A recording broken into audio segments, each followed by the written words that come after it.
There's still a bit of background noise. We can be sure to mute everyone. Yes.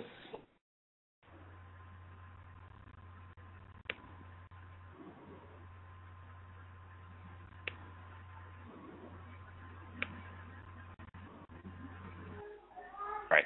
I'm going to go ahead and start, and you can continue muting, folks. So, hello everyone, and welcome to the second quarter 2017 Dash Core Team conference call. I'm Ryan Taylor, CEO of the Dash Core Team, and I'll be the primary moderator for today's call. This call is being recorded and will be distributed on Dash's YouTube channel shortly. I'm joined on the call by several members of the Dash Core Team: Daniel Diaz, Director of Business Development; Luba Samoseca, DevOps Manager; and Robert Wyko, our Lead Project Manager. Before we begin, we'll share some additional information about the call format. To avoid background noise, all listeners will be on mute for the duration of the call. We'll first share a set of prepared remarks and accompanying slides, followed by a question and answer session. Questions should be submitted in the chat window, and other than the time limit of the call, we won't be restricting the number of questions, but we would like everyone to have the opportunity to ask questions, so we'll prioritize from other participants as necessary. Keep in mind that this call is intended as an update to the core team's overall strategy and operations, so questions should ideally reflect that intent. Technical questions, for example, will be addressed in the Dash forum after the call. So looking at today's agenda, we'll start with the introduction, followed by status updates. We'll begin with an update from Luba on software development, which included publishing of the multi-year evolution roadmap in the second quarter. Next, Daniel will provide an update on our ongoing business development efforts and the continued progress made during the quarter deploying Dash to new services. Robert will share updates on the growing efforts to promote Dash, which continues to expand into new partnerships and coverage in larger publications. And Robert will then walk us through some of the initiatives we've undertaken to continuously professionalize our organization. I'll be sharing details on the core team's financials, including details on our proposal income, expenses, currency gains, and a detailed balance sheet. I'll also cover our key performance indicators for the quarter and year-on-year comparables. Once again, we're proud of the progress Dash achieved in Q2. Our key performance indicators continue to demonstrate progress in growing our ecosystem's use. From an organization perspective, the core team continued to expand the number of developers dedicated to the project and added a new director of human resources to help manage our workforce. Dash also continued its expansion of new business and research partnerships. These included the kickoff of a major integration project with the Alt36 payment gateway into retail point-of-sale systems, a partnership with Arizona State University's new blockchain laboratory to research blockchain scalability solutions, and integration into BitCart, which is a discount gift card purchasing platform. We also introduced new fiat options, including the broker Coinapult, Coincheck in Japan, BitHum in South Korea, and US dollar, euro, and BTC trading pairs on Kraken. Dash was also added to Whale Club during the quarter as a base currency. Whale Club is a platform for trading bonds, stocks, indices, commodities, forex, and digital currencies on margin. The statistics on our network growth continued to strengthen in the quarter as well. Market capitalization expanded 2,766% year-on-year and was up 147% during the quarter. Our trading volume expanded 9,671% year-on-year to a record $32.6 million per day, which is actually more trading volume than the 27 million that Bitcoin reached in the third quarter of 2015, less than 2 years ago. Transaction volume increased 8,816% year-on-year to a record $6.43 billion, though roughly roughly 2.6 billion of this was sent during a 2-day period in June in what appeared to be a large holder of masternode funds shifting addresses in an unusual fashion. Our average hash rate increased 1,809% year on year to a record 4.07 terahashes per second. And despite the 147% market cap growth during the quarter, Dash's market share declined slightly to 1.3% of the market, down from 2.1% at the end of Q1. This is primarily due to the growth of Ethereum and other cryptocurrencies during the quarter.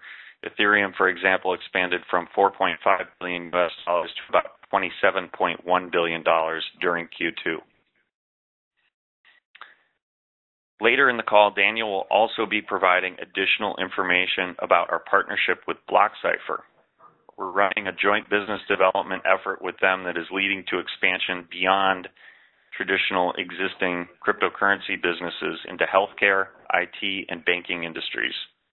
We can't yet disclose many details about the first set of partners, but we expect announcements to begin over the next couple of weeks. So with that, let's kick off the area-specific updates from Luba, Daniel, and Robert. And throughout the call, I hope you'll recognize the continued improvements in professionalism that are becoming the hallmarks of our organization.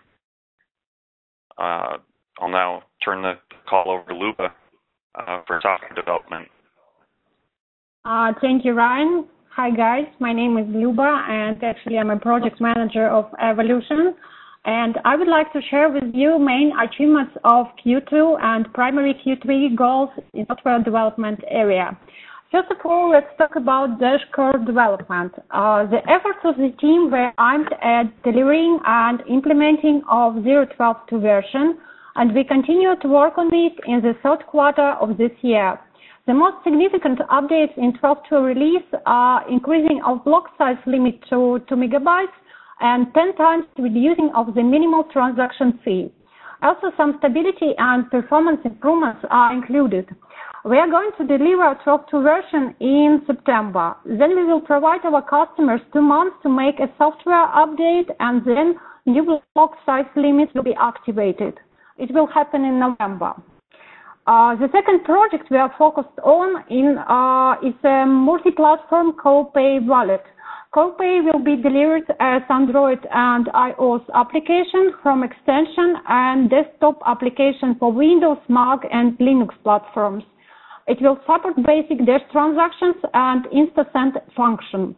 During Q2 period, we have delivered Android and iOS builds of CoPay for testnet, and we have made basic integration of CoPay frontend with the backend. Our Q3 goals are to finalize backend integration using BBS. It's a Bitcore wallet service that allows to create and operate RD wallets through a simple REST API. And our second goal for Q3 in this area is to launch CoPay wallet in public. We are expecting this launch in September. Now let's talk about Evolution development progress. Q2 was very productive from our delivery perspective. First of all, the official Dash roadmap was finished and shared with the team and community. This document defines our main milestones and launch dates. It clarifies the scope of the evolution. So now we have a deep understanding where are we going and where is the finish line. A great work was made on authentication system Dash Auth. Dash Auth is extending bit auth technology, and in every context, it's a way to handle authentication using the blockchain, and that is already shipped into Data SDK module of Evolution. We have completed some important research around security, transactions, accounting, and technologies we are going to use. As a result, POCs, proof of concept versions, were built for a few main system components, and we already have made some user validation set up broadcasted in the blockchain.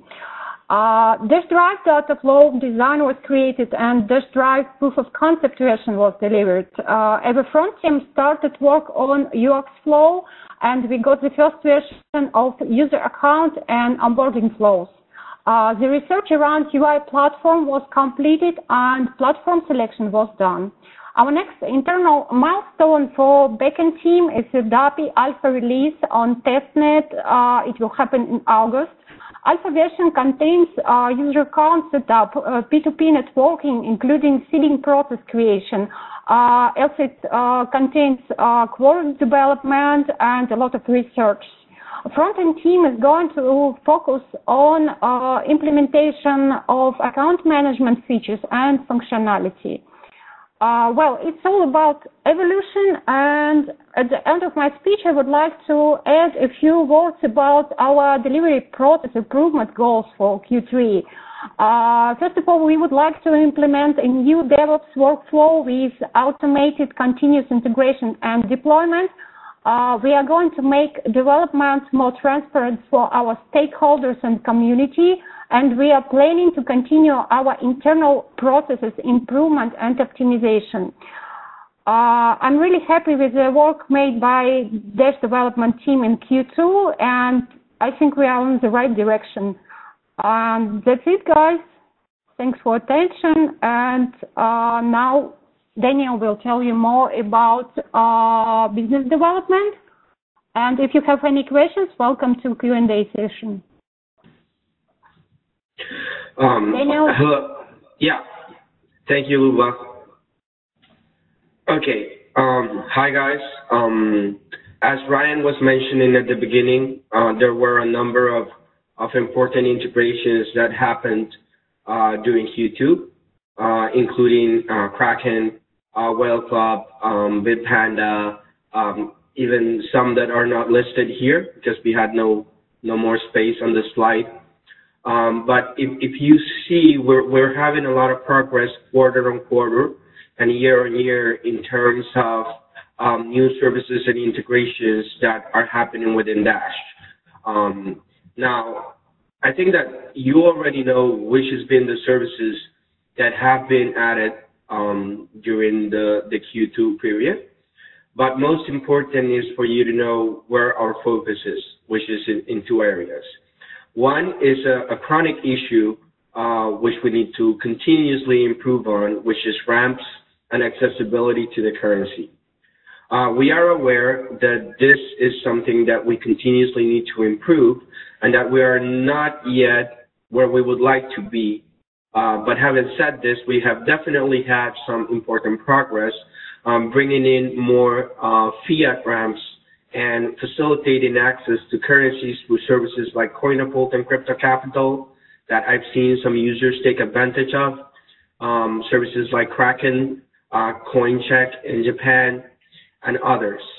Bitpanda has also been an important addition, and they keep improving. Actually, we're having soon a new release together with Bitpanda of a new service they are delivering. And we also have plans for release in a number of other services that will be coming online soon.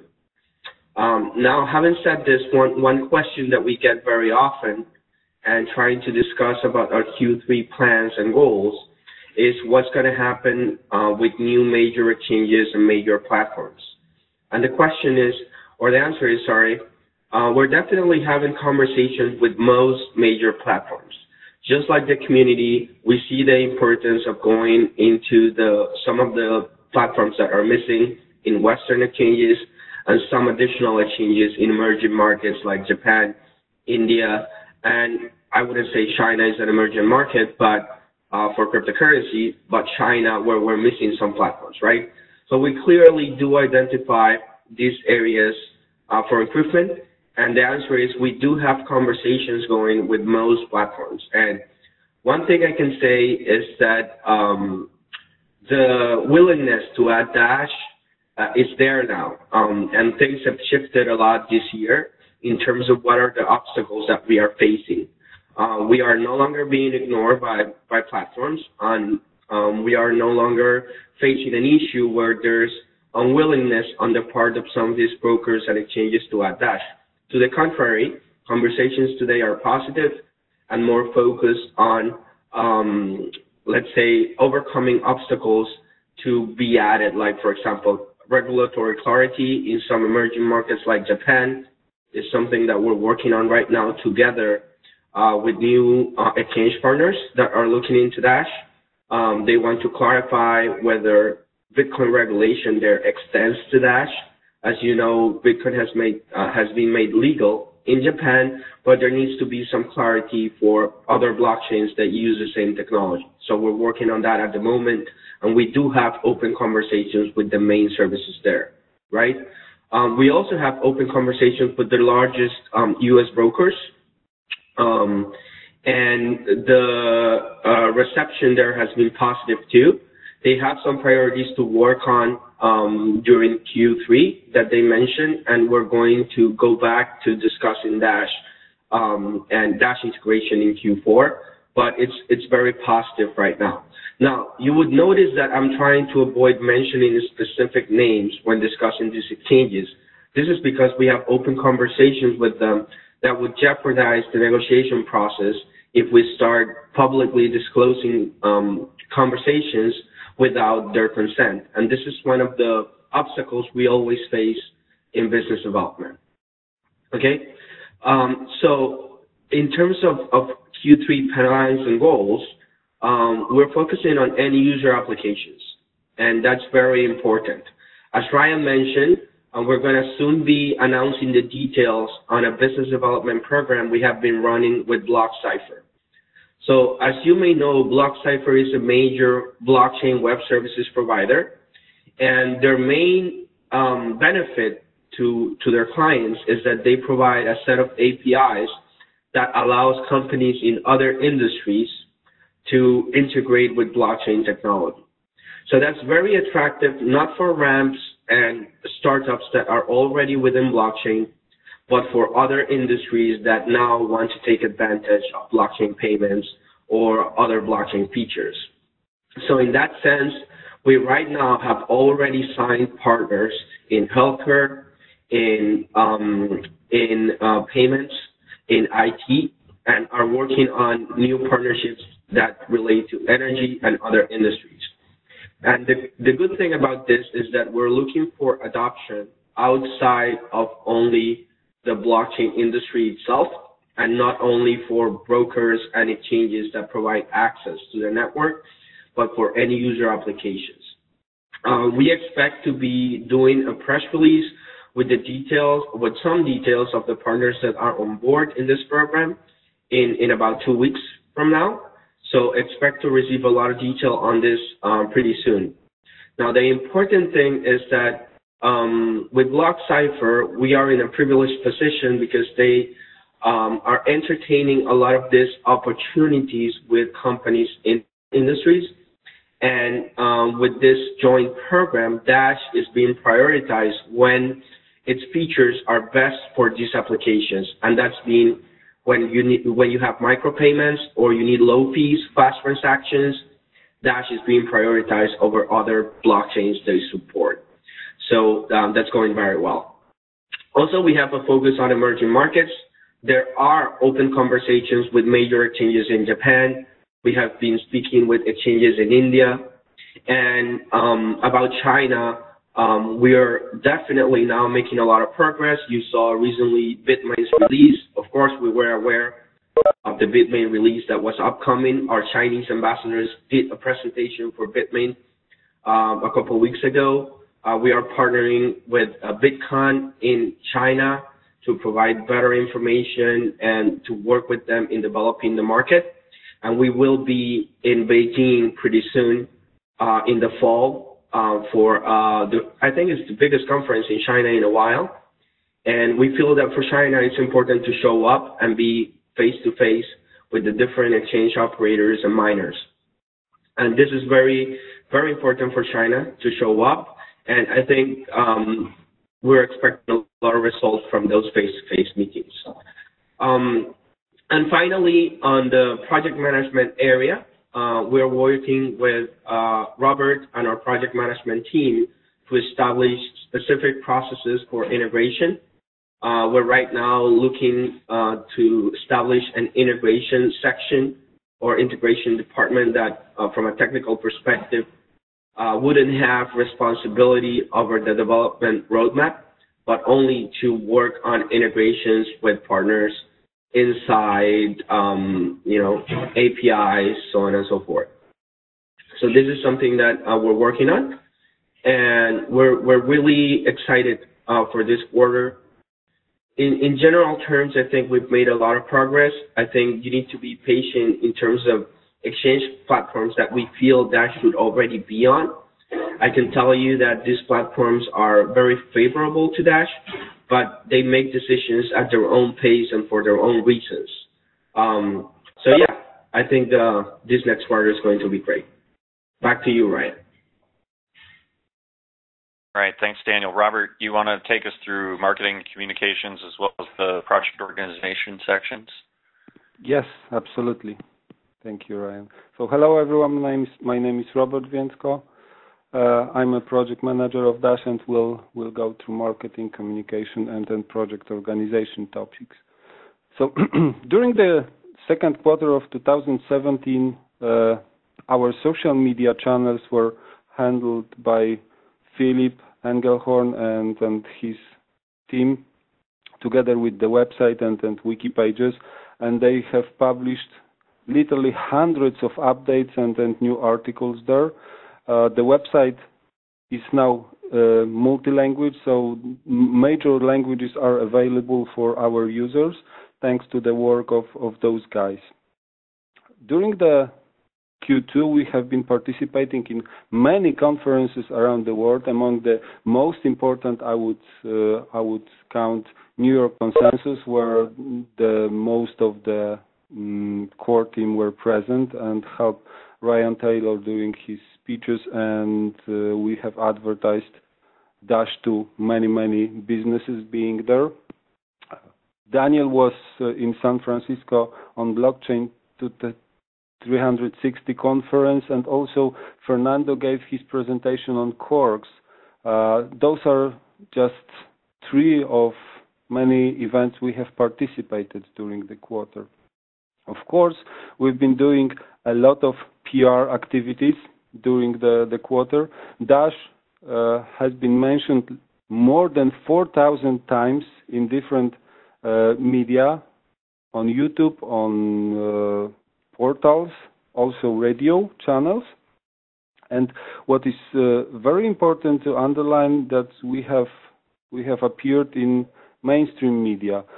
Titles like Forbes, Bloomberg, or Seeking Alpha were publishing materials about Dash, and it was for sure a great success of the Dash team together with our partner Waxman PR. We have closed the Q2 contract with them, and during the Q3 we have signed a new contract, 4 months contract, to cover the quarter plus Mani 2020 conference in September, if I remember well. So our focus on PR will be continued the next quarter as well. We will put more emphasis on European and Asian market. As you could see from the report from the second quarter, America is pretty well covered, so we have set our goals for the PR agency and asked them to get more coverage in Europe and Asian countries. This will for sure help business development. This will for sure help to get more awareness and new users of Dash in these regions. What is very exciting about the third quarter is the fact that we are going to select a marketing agency and work together on Dash branding, on Dash awareness, and launch global marketing campaign. At the moment, we are working very carefully on the selection of the agency. This moment, we have 2 globally recognized top-tier marketing agencies making presentations to us, and during the next weeks, one of them will be selected and the contract will be signed. Of course, we will continue work on our social media channels, on our web pages, and share the information with our community, with our stakeholders about Dash, about our progress, and we will share regular updates about the development, about the finances as we did it before. Last but not least, there will be first Dash conference. Wow, first Dash conference that is taking place in September, 24th of September in London. We work on this with Mo Levin and his team, and doing the preparations for the conference. More details will be shared on the forum, and well, we are very excited about this. Going further to the project organization topics, I would like to announce that we have hired HR Director, Kelly Kopp-Schutz, and she has started literally a few weeks ago. Kelly is supporting Dash core team internally in all of HR-related topics. She has a lot of experience in international projects, international company, HR, legal-related aspects, so she's a great support in this area and also in recruitment. Talking about recruitment, during Q2 we have been recruiting project manager for United States and European countries, and this recruitment is successfully finished on United US position. Recruitment for Europe is taking place and will be closed soon in third quarter.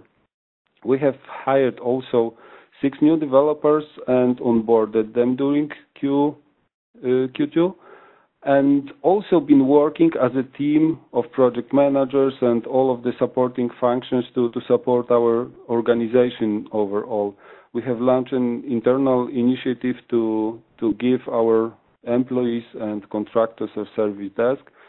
The alpha version is already in place, is being tested, and soon will be launched for the internal use. I hope it will be a great support for our contributors. And also, as usually, we are supporting our developers, our development teams, by onboarding them, by helping with the documentation, creation of the processes, not to complicate lives, but to simplify. Right now we have around 40 people working on the project, which is a lot of questions, which means a lot of questions, a lot of unknowns, and so on. So these processes are being established just to simplify their daily work. We work with the people most of the time on daily stand-ups. We have provided them Jira and Confluence, Atlassian Stack in order to unify tools we are using and to give them the most, let's say, advanced or one of the most advanced tools on the market. And I think that it's very successful. We started to generate reports from the tools. We continuously work on daily basis on Slack with the other people, and created few teams dedicated to different work streams,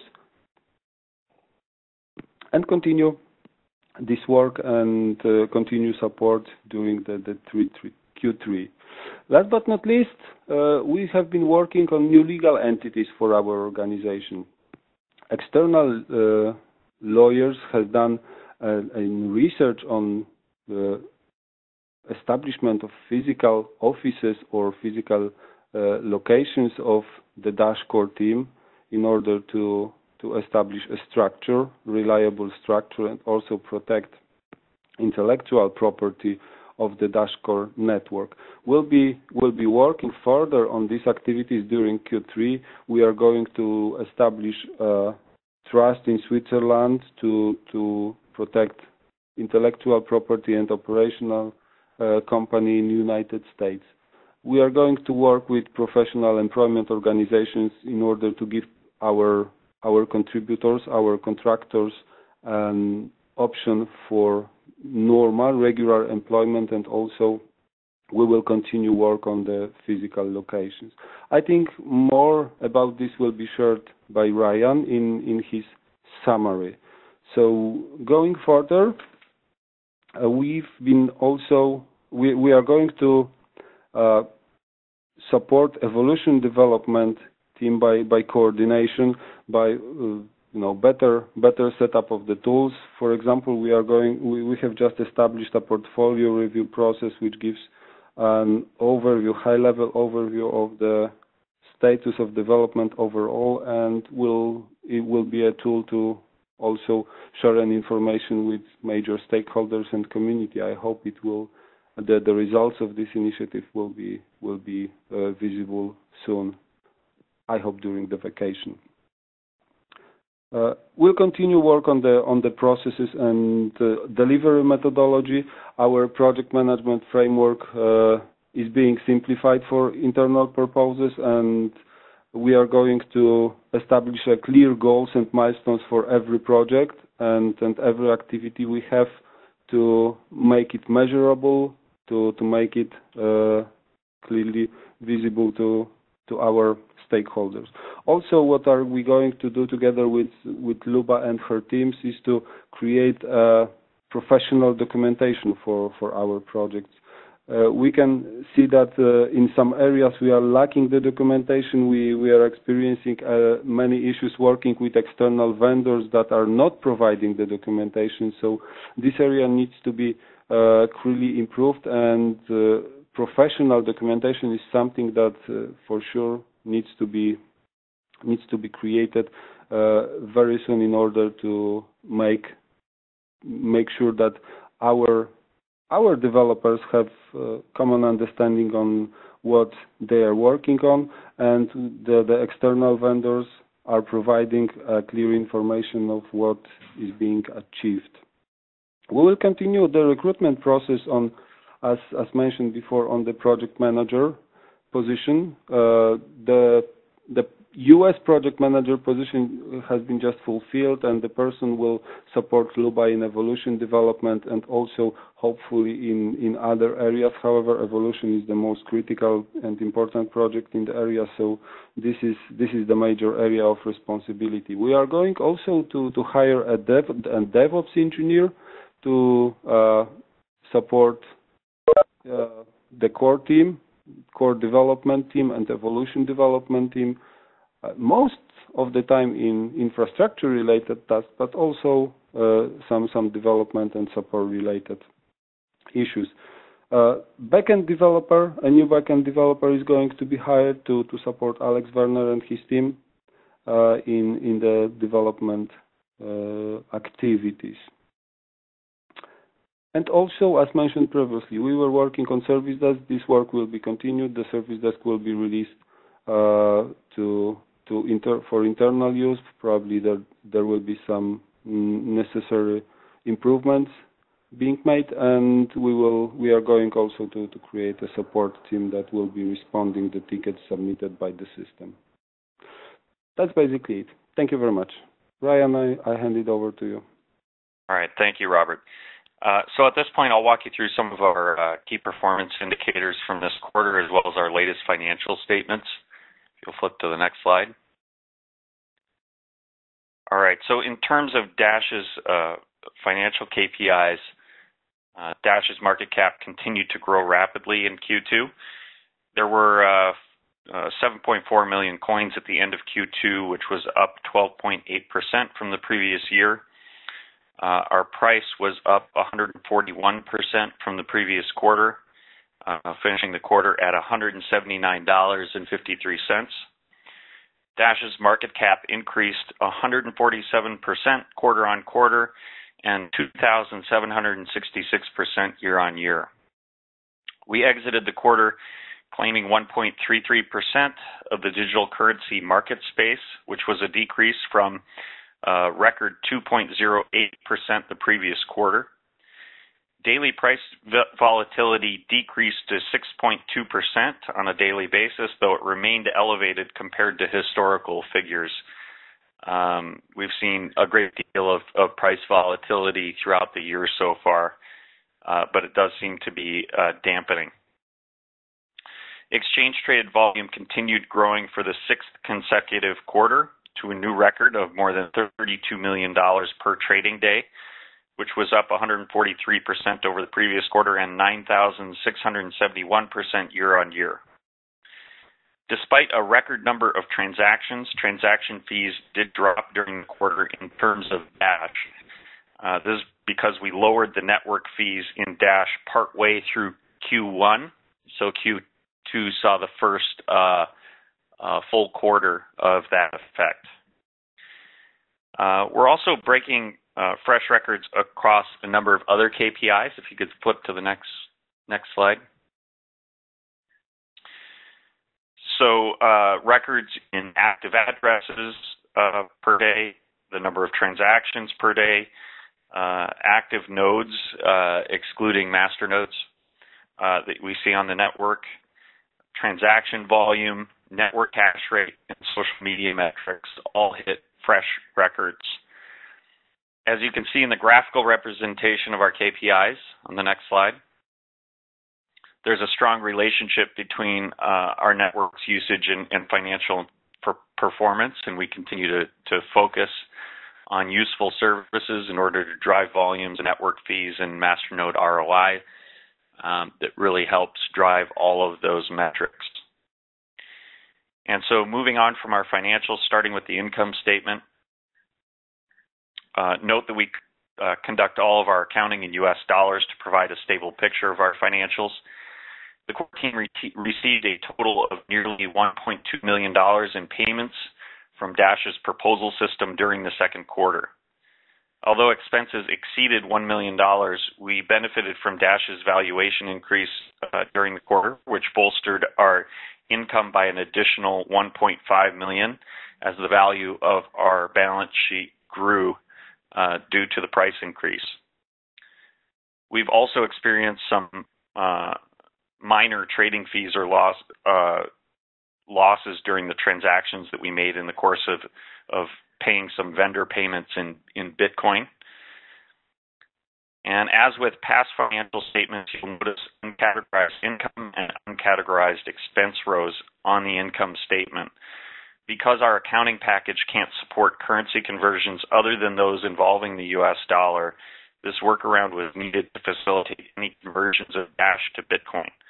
Uncategorized expense simply represents the sale of Dash, and uncategorized income represents Bitcoin purchases. They're not true income and expense items.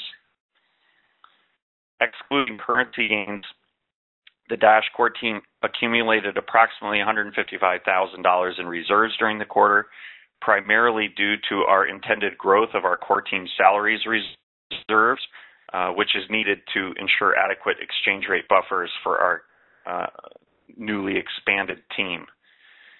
In most cases, due to the price increases, our budget balances have been so well funded that we haven't drawn additional funding for most budgets throughout the quarter.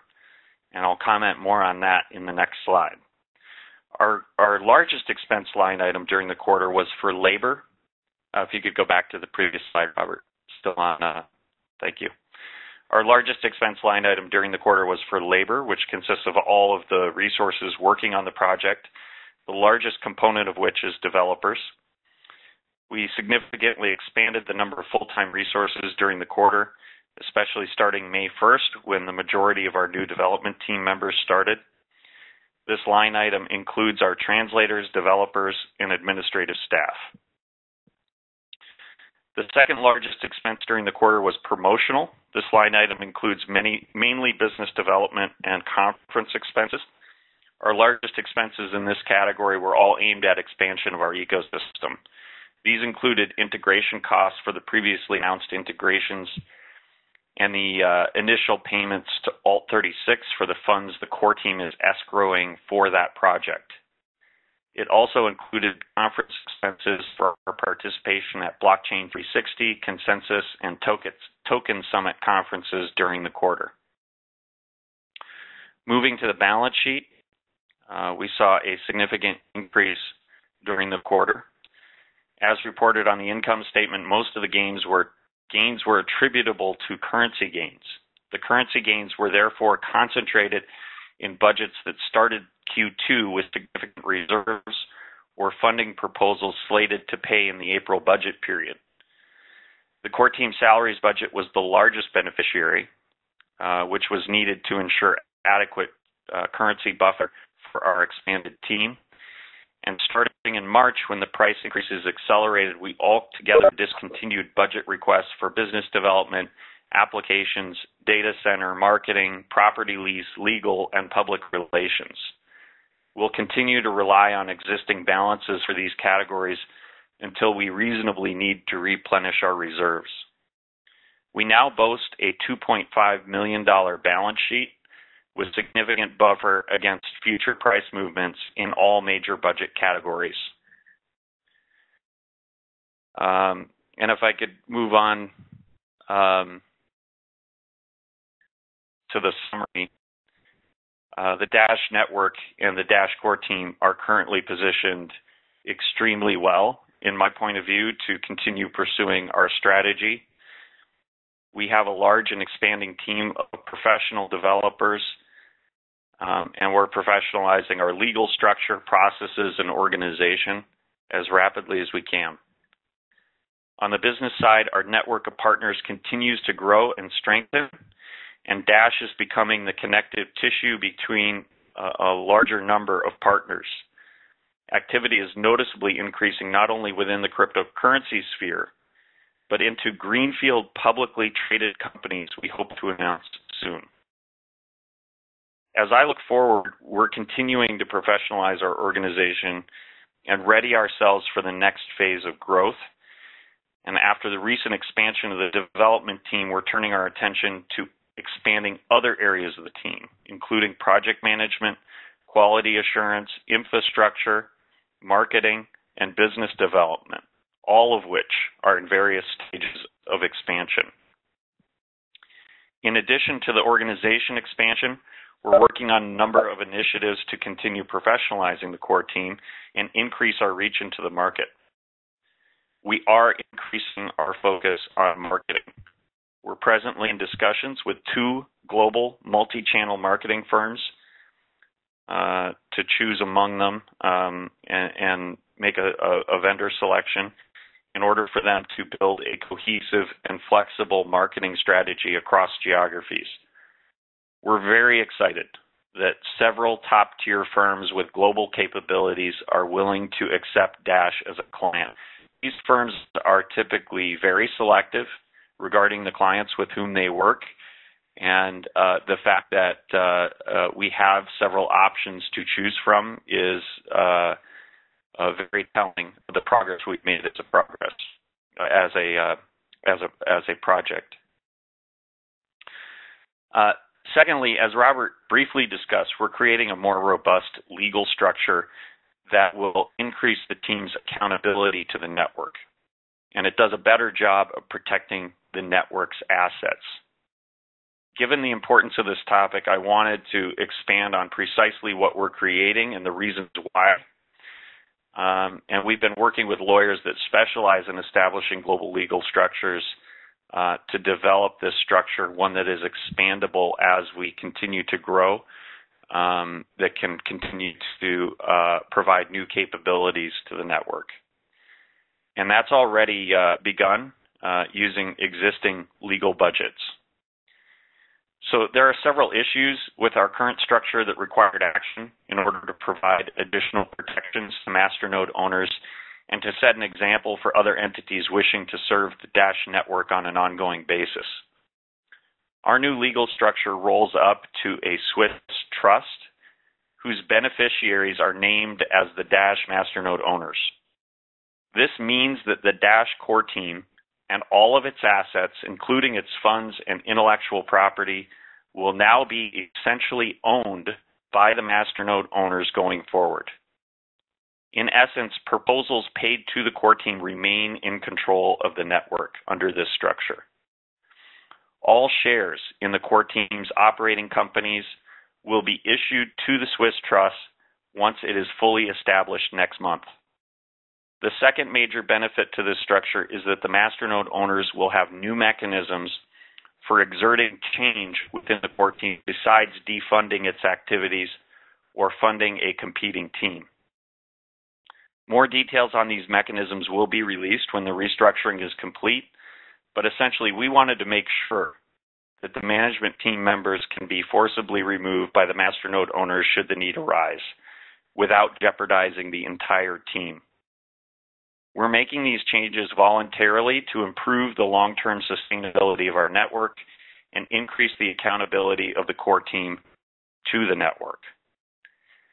And lastly, there were some legal issues with the previous entities that prevented certain transaction types necessary for our operations, which this legal structure resolves.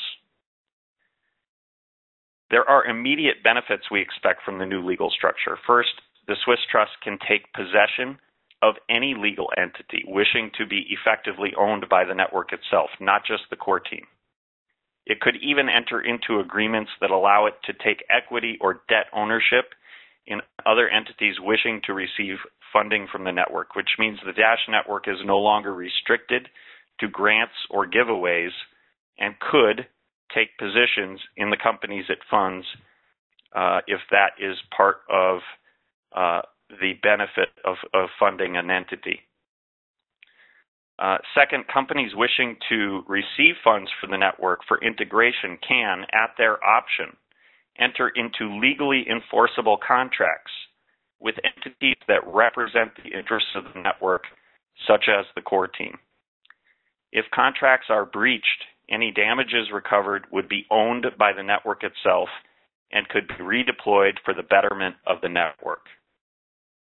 Masternodes will, through their proposal votes, demand under which circumstances this additional protection is expected. As we get closer to having all of the legal entities in place, I will be sharing additional information on how these types of agreements can be entered into. We're still probably a month away from being able to do it, but it does open up entirely new capabilities for the network to engage with vendors and business partners. So I'm very excited about it. We also have 4 conferences on the agenda over the next 3 months, including the previously announced participation in Money 2020 in Las Vegas. That's in late October, and the trading show in New York on October 3rd. We will submit proposals in the next few days for our first sponsorship of a conference in China, and importantly, the first Dash conference slated for London. Both of these events will occur in September, and the Dash conference is in late September. Details on that will be coming out in the next few days. So I look forward to meeting many of you at our future events as we continue to take steps to expand our ecosystem for Dash and its partners. And as we move forward the remainder of this year, look for a continued focus on end-user services, business-to-business integrations, and some incremental improvements to our user experience as we continue to develop the Evolution release. With that, it concludes the prepared portion of the call, and we'd now like to begin the question and answer session. So I'll turn it back over to Robert. He'll remind everybody of the process we'll follow for that session, and I believe facilitate the questions. Thank you, Ryan. So let's start the Q&A session. As mentioned previously, the technical questions will be responded directly on the forum. Here during our call, we will respond business-related questions and also those who are asked on the chat, or we can also try the live session if possible. So let me start with the business-related question. First question from Troy Dash. Being the first to market is very important in the crypto space, and I have been hearing a lot of questions about our development speed. Example, when is Dash going to be added to this exchange? When is Evolution going to be ready, etc.? Can you identify any bottlenecks in Dash's technical business governance and social development that can be improved? the first question to this. And the second one is, what are some of the best ways for people who are newly invested in Dash to get involved?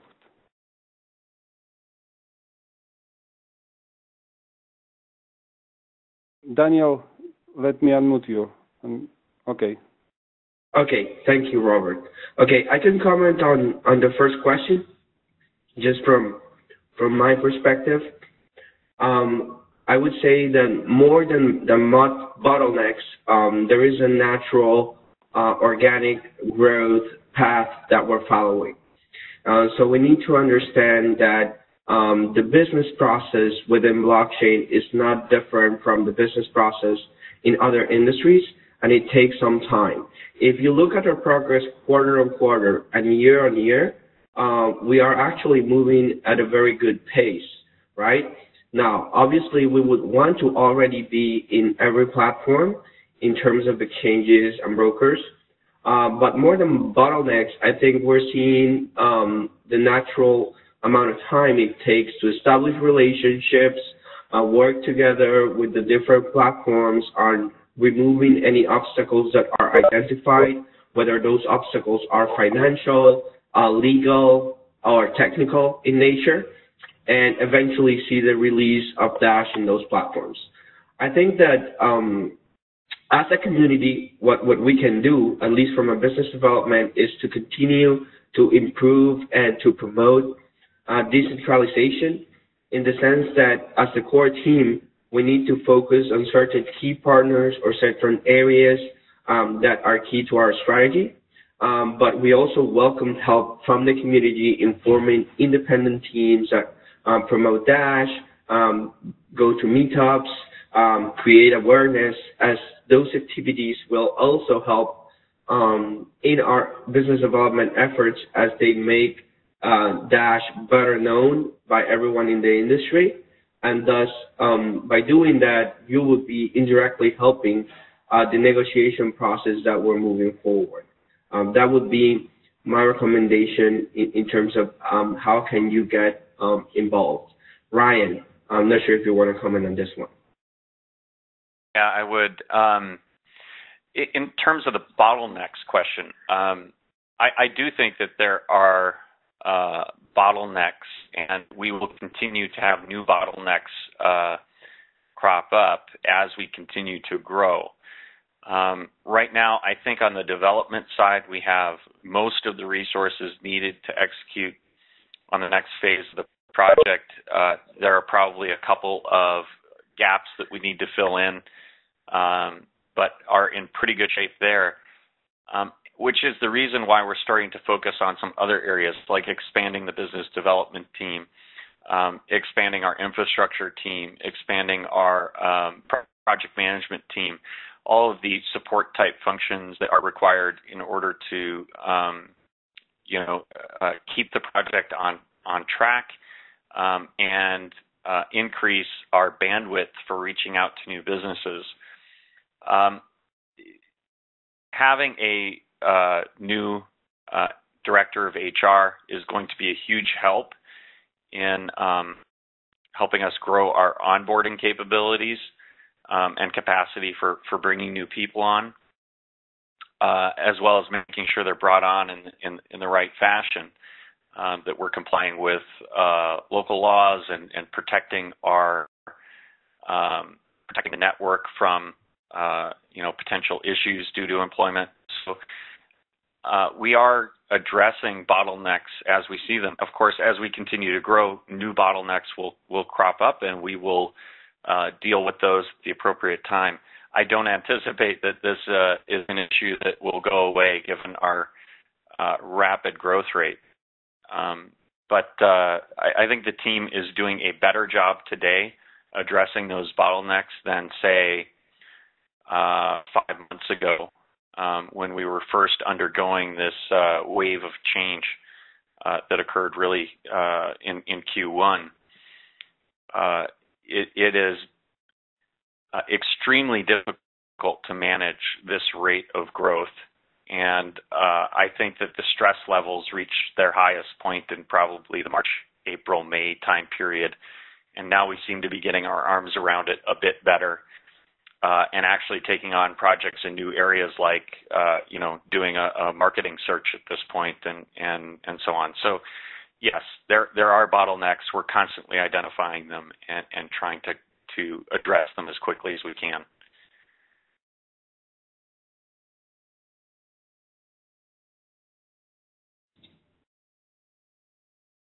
Robert, I think you're on mute. Thank you, Daniel. Thank you, Ryan. So regarding the second question, I would add also that there should be an understanding that the core development team is mainly focused on the development activities, and as we can observe many ideas on the forum and communication channels like Slack, and people actively participating in different, let's say, undertakings, we strongly encourage people to submit proposals to the system in order to get involved in Dash development. We strongly encourage them to move on with their own initiatives in order to support decentralization of our projects as well. We as a core team, we are posting our job postings on all possible media channels, and also do the recruitment rounds supported by the professional recruitment specialists. And if any technical specialist wants to be involved, simply please apply to them or contact one of them directly through email or on the forum. This would be the best way to get involved in Dash, in my opinion. Moving on to the next question from Start 923. Is there a strategy in place to get Dash listed on more major exchanges? I believe that the question was being also answered by Daniel in his part of the presentation. Daniel, do you want to add something to this? Sure. Just to clarify, we're definitely, as core team, aware of the major platforms that are available in the industry in the different markets, and that includes the West, US and Europe. That includes emerging markets like Japan and Korea. And now Japan has becomes a major market that we're looking into, and of course China and places like India. So the short answer is yes. We have had and are actively in communication with platforms in all of these markets, and the obstacles that we face on each market are different. As I mentioned during my presentation, I am actively in communication with new major platforms in Japan, for example, and we're trying to clarify regulatory issues or concerns. We are also in communication with major platforms in the West, where they have had some priorities in terms of optimizing their internal tools, so their change and brokering platforms can support the recent uptake in users and interest we went through. So we're looking into going and discussing in more detail Dash integration starting Q4. And in China, we have started to have more direct communication with major players, with our Chinese ambassadors doing face-to-face presentation to big names, including companies like Bitmain, that then leaded to them releasing products specifically designed for the Dash network. And we're going to be there on the Beijing conference, as mentioned earlier. And we're going to have a series of meetings with major players in the Chinese market. So we are doing these things. I think that I also have had discussions with some of the community members that we're looking to do kind of like an exchange bounty program.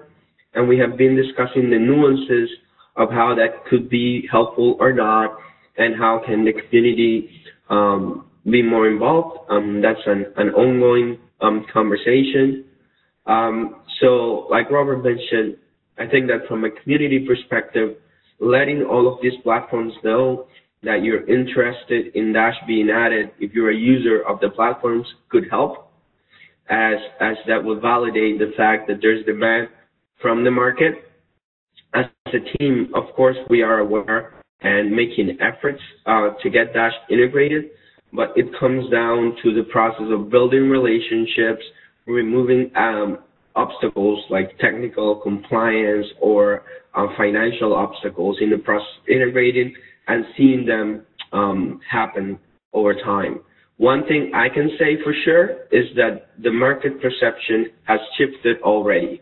We are no longer facing rejection from exchanges just from not understanding Dash as a project. To the contrary, all of the conversations that have happened are very positive towards Dash. And like I said, we're more focused now on trying to removing obstacles to actually seeing the integrations happen. Robert. Thank you very much, Daniel. Sorry. The next question is also from Stealth 923.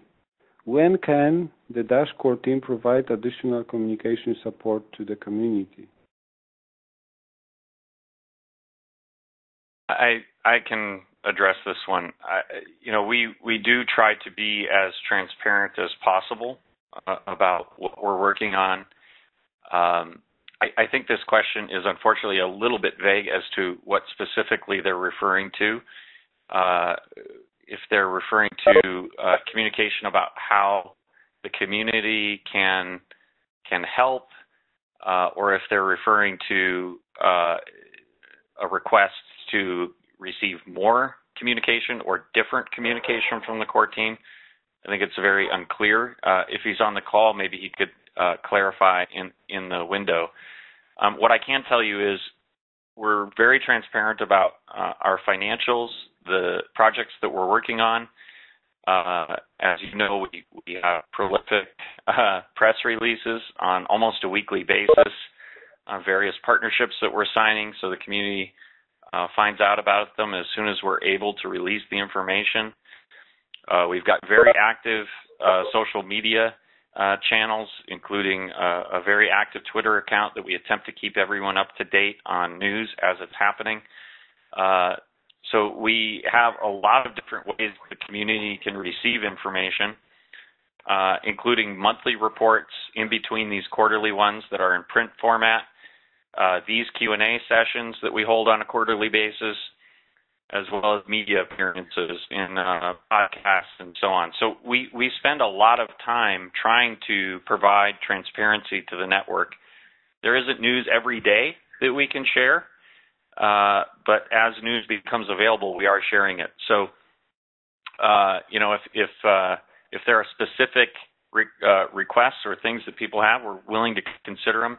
And we're trying to weigh off, the use of our time too between more communication versus, focusing on the project itself. So I think we're striking a pretty good balance there between the two, and trying to utilize channels that are,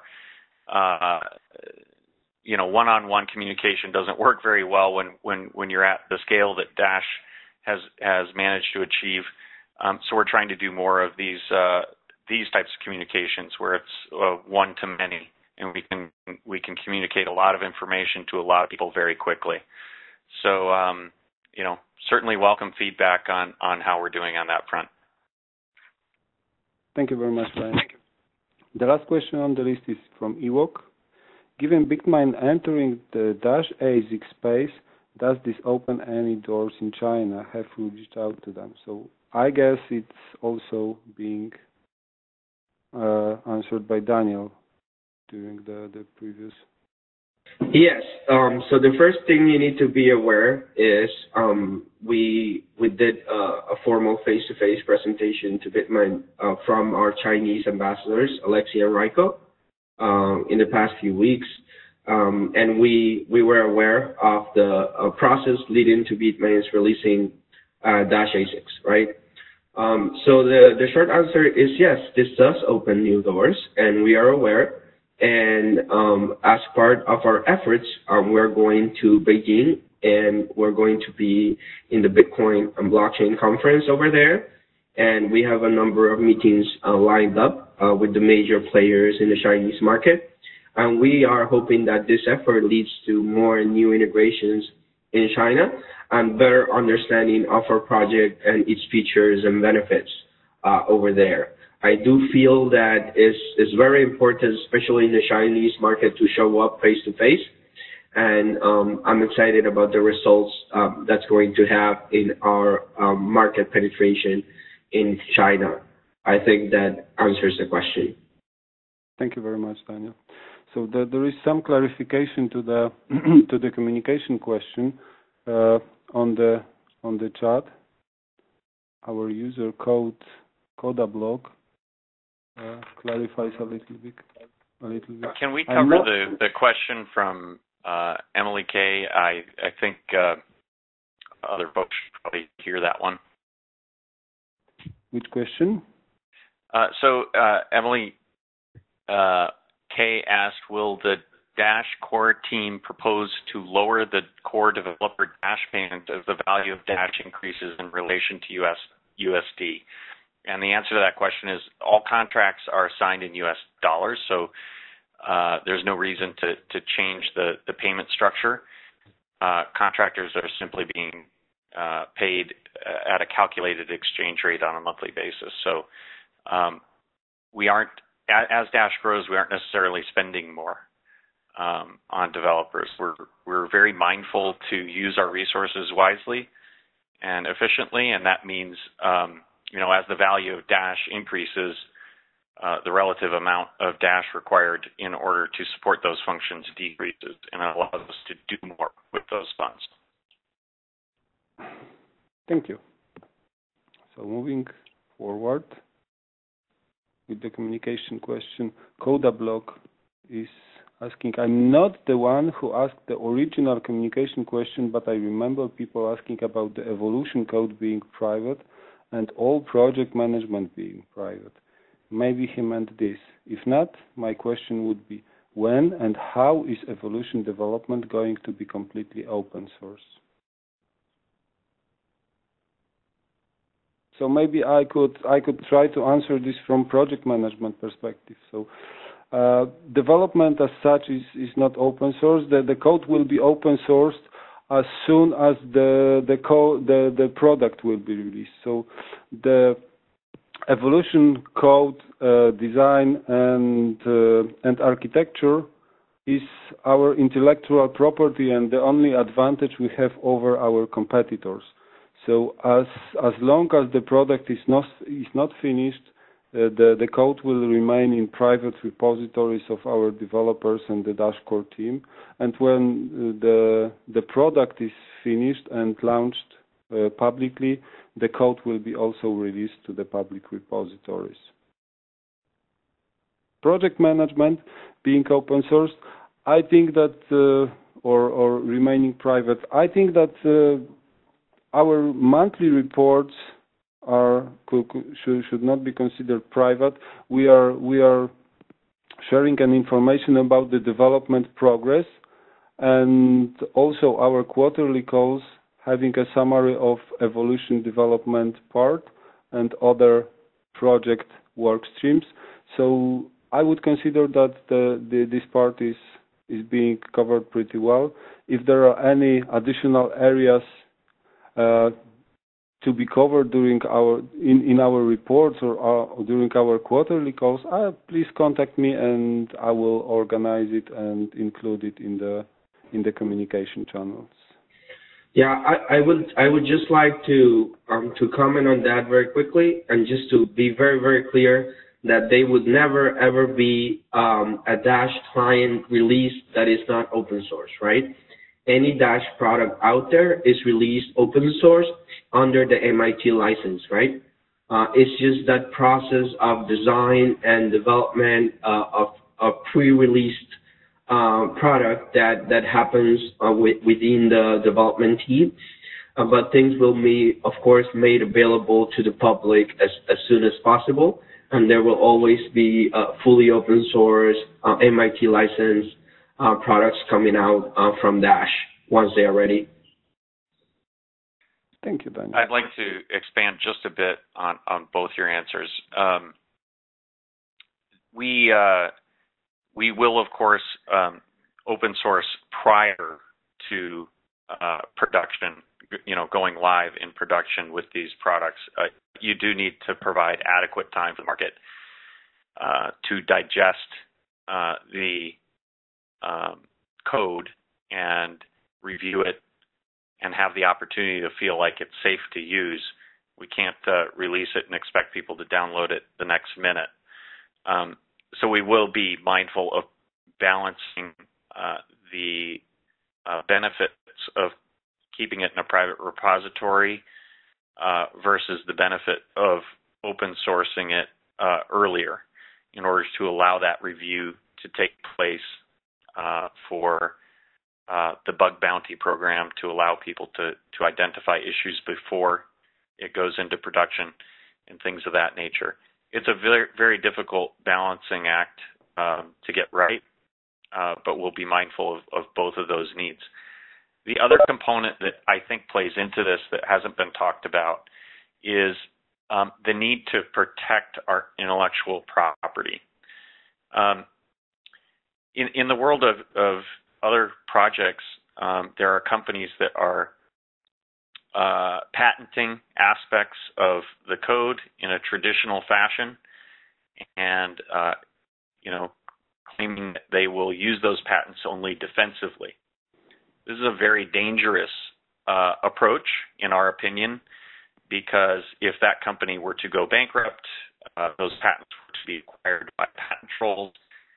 Those patent trolls could exert pressure on any business or service that is attempting to integrate with those networks. And so we think that we need to find a better approach to this. And we're working with lawyers to figure out whether or not there are ways that we can protect our intellectual property for the benefit of our users without introducing additional risk.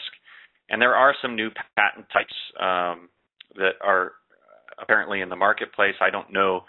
I'm not an expert on them, but we know experts on them.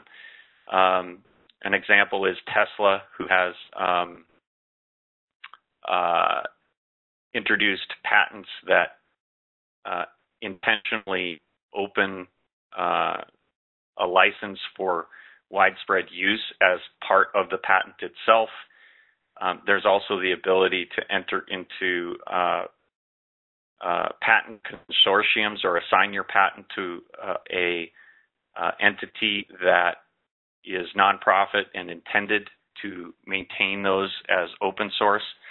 So there are ways that we can make sure that the network is usable and that others can't patent our innovations. Even if we release it under the MIT license, other people can attempt to patent aspects of it, and that attempt alone is enough to cause us to take a look at this issue and see if there is a better approach. We are committed to completely open source, and any patents that we do capture should be for the benefit of users and merchants to be able to know that they can use the network very safely without having patent trolls or some other issue crop up. So I think we need to address this issue before we start open sourcing anything, and we're working hard to make sure that those questions are addressed. It's a very complicated set of legal issues, and it's a global market that we have to make sure that we're protecting. We also don't want any patents to fall into the wrong hands. We don't want anyone to be prevented from using our source code for other purposes. So, we're committed to the benefits of open sourcing everything, but also want to make sure that in the process of open sourcing all of these innovations that the proper steps are being taken. I hope that helps clarify a little bit why we're doing this privately for the time being and the issues that we're grappling with before we make the decision to release the repositories.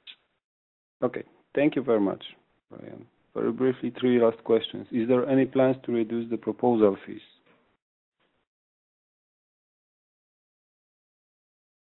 The answer to that is yes.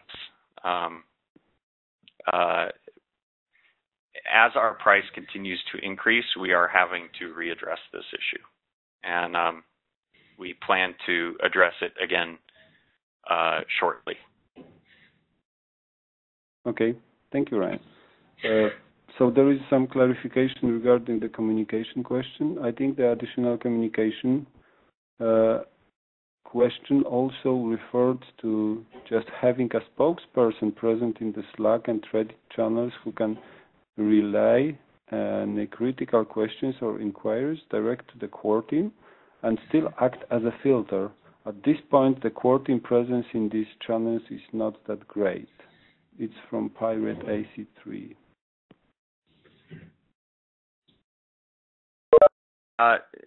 So I'll talk to this one as well. I think that this is a real challenge for us to have an appropriate presence across all the different social media channels that we operate through. I think any one user is likely to use, or community member is likely to use a couple of these channels, but we have literally a dozen or more that we have to keep an eye on and maintain. We do have a team member, Philip, who regularly participates in or at least reads each of these channels and relays themes or common questions back to appropriate folks within the team to try to get answers, and he does try to respond. As we continue to grow, it is becoming very difficult to continue to address questions one-on-one. And so we do try our best, particularly where questions are either urgent or extremely important to address. Otherwise, we do try to use some of these more mass communication channels like this one and be able to post up our quarterly call for anyone to review over the course of the next 3 months and really get a good update on where the project stands. But I don't think that we can continue to react one-on-one. More filters up to the team than you probably realize as a community member. We do particularly hear about when the same question is coming up in multiple channels and more frequently. That information is definitely filtering back to the team, being addressed, and oftentimes communicated back to those individual members. But it is a challenge that we deal with. So I think that we do spend a lot of time reacting to these types of questions, particularly when they come up often. And I think you see that in certain situations. Certainly the issues and calls for more marketing is one where we are reacting and actually had things underway before the community became very concerned with the expansion of the marketing efforts due to our price increase and wanting to use those funds. It's something that we were already working on. And as that became more of an issue for the community, we made sure to communicate what we were doing about it proactively rather than waiting until this quarterly call to tell you guys what's happening. So, I think that Philip is doing a good job of acting as that filter that you recommend, and hopefully that continues to be an effective means for us to gather a pulse on how the community is feeling and what issues are important to them, even if you aren't getting a necessarily immediate or one-on-one response to that particular question.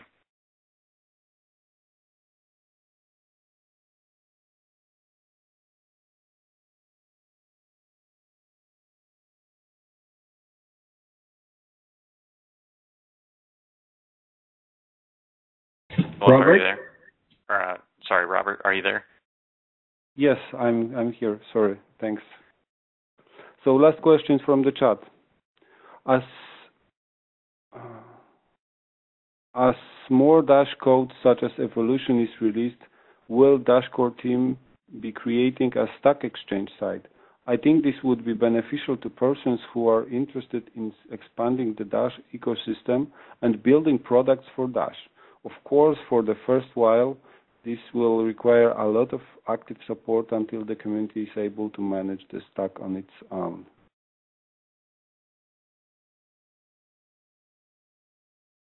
Anyone wants to handle the question, to answer the question? Fernando would probably be the best one to answer this, as I think he took a pass at a Stack Exchange site probably 6 months back or 8 months ago. The community is obviously much larger today, and I'm not sure the status of it. Daniel, you were going to make a comment. No, I was just going to say that there was an initial effort by Fernando a few months back. I think that now things would be different. But this is something that, I mean, of course, Stack Exchange is a good platform, and we would be open to that from the team perspective. I think it's something that we should take back to Andy and the development team to check with them when they think would be a good time. Probably when more of the code is available and all the new features and evolution things are released. Would be great timing for that, and we would definitely take the suggestion and share it back with the developers. Thanks, Daniel. So with this, I think we have closed the Q&A session and our call. I would like to thank you very much for the participation.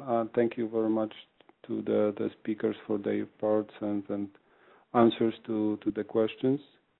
I hope you enjoyed the session, and I wish you a good day, evening, and night. Thanks a lot.